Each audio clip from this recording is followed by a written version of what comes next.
ராஜ்யசபாவில் காலியாக உள்ள 6 உறுப்பினர் இடங்களுக்கான இடைத்தேர்தல் வரும் டிசம்பர் 20ஆம் தேதி நடைபெற உள்ளது. இந்த தேர்தலில் பாஜக 3 வேட்பாளர்களை களமிறக்கியுள்ளது. ஹரியானா, மேற்கு வங்கம், ஆந்திரா, ஒடிசா ஆகிய 4 மாநிலங்களைச் சேர்ந்த 6 ராஜ்யசபா உறுப்பினர்கள் தங்களது பதவியை ராஜினாமா செய்துள்ளனர். அதிகபட்சமாக ஆந்திராவில் 3 ஒய்எஸ்ஆர் காங்கிரஸ் எம்பிக்கள் பதவியை விட்டு விலகியுள்ளதால் 3 இடங்கள் அங்கு காலியாக உள்ளன. வெங்கட்ராமராவ் மோபிதேவி, பீதா மஸ்தான்ராவ் யாதவ், ரியாக கிருஷ்ணய்யா ஆகியோர் ஒய்எஸ்ஆர் காங்கிரஸ் சார்பாக ராஜ்யசபா எம்பிக்களாக இருந்தனர். இவர்களில் வெங்கட்ராமராவ் மோபிதேவி ஜெகன்மோகன் ரெட்டியின் அப்பா ஒய்எஸ்ஆர் ராஜசேகர ரெட்டியின் ஆட்சி காலத்தில் அமைச்சராக இருந்தவர். 2019 நடந்த சட்டப்பேரவை தேர்தலில் அவர் தோற்றபோதும் சட்ட மேலவை உறுப்பினராக்கி தனது அமைச்சரவையில் இணைத்துக் கொண்டார் ஜெகன்மோகன் ரெட்டி. பின்னர் 2020ஆம் ஆண்டு அவரை ராஜ்யசபா உறுப்பினராக்கி டெல்லிக்கு அனுப்பி வைத்தார். மீண்டும் மாநில அரசியலில் ஆதிக்கம் செலுத்த விரும்பிய மோபிதேவி தனது மகனுக்காக ரேப்பள்ளி தொகுதியில் சீட்டு கேட்டிருக்கிறார். ஆனால் ஜெகன்மோகன் ரெட்டி அதற்கு இடம் கொடுக்கவில்லை.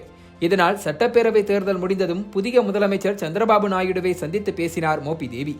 பின்னர் தனது எம்பி பதவியை ராஜினாமா செய்தவர் தெலுங்கு தேசம் கட்சியில் இணைந்து கொண்டார். தற்போது நடைபெறவுள்ள ராஜ்யசபா எம்பி இடத்திற்கான இடைத்தேர்தலில் சந்திரபாபு நாயுடு மீண்டும் மோபிதேவிக்கு தான் வாய்ப்பளிப்பார் என கூறப்படுகிறது. பீதா மஸ்தான் ஏற்கனவே தெலுங்கு தேசம் கட்சியில் இருந்தவர்தான். ஆனால் 2019இல் ஜெகன்மோகன் ஆட்சியை பிடித்ததும் அணிமாறி கொண்டார். இதற்கு பரிசாகத்தான் அவரை 2022ஆம் ஆண்டு ராஜ்யசபா எம்பி ஆக்கினார் ஜெகன்மோகன் ரெட்டி.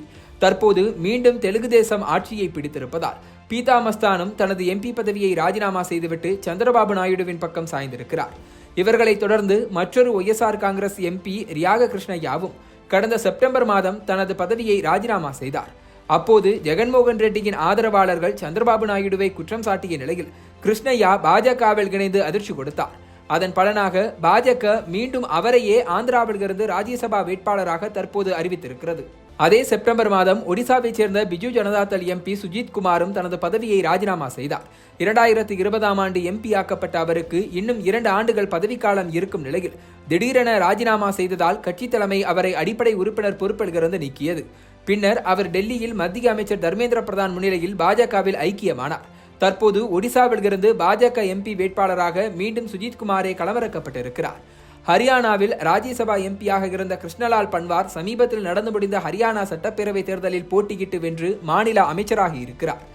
இதனால் தனது எம்பி பதவியை அவர் ராஜினாமா செய்துவிட்டார். அவருக்கு பதிலாக தேசிய மகளிர் ஆணையத்தின் முன்னாள் தலைவர் ரேகா சர்மாவை களமிறக்கி இருக்கிறது பாஜக. இந்த முறை ஹரியானா சட்டப்பேரவையில் பாஜகவுக்கு அறுதி பெரும்பான்மை இருப்பதால் ரேகா சர்மாவின் வெற்றி எளிதாக இருக்கும் என எதிர்பார்க்கப்படுகிறது. இது தவிர மேற்கு வங்க மாநிலத்திலும் ஒரு ராஜ்யசபா உறுப்பினருக்கான பதவி காலியாக இருக்கிறது. இங்கு எம்பியாக இருந்த ஜவஹர் சர்கார் ஆர்ஜி கர் மருத்துவமனையில் அரங்கேறிய மருத்துவ மாணவியின் பாலியல் வன்கொடுமை மற்றும் கொலை வழக்கால் மனமுடைந்து தனது பதவியை ராஜினாமா செய்தார். அவருக்கு பதிலாக ரிதப்ரதா பானர்ஜியை கட்சி தலைமை வேட்பாளராக களமிறக்கி இருக்கிறது.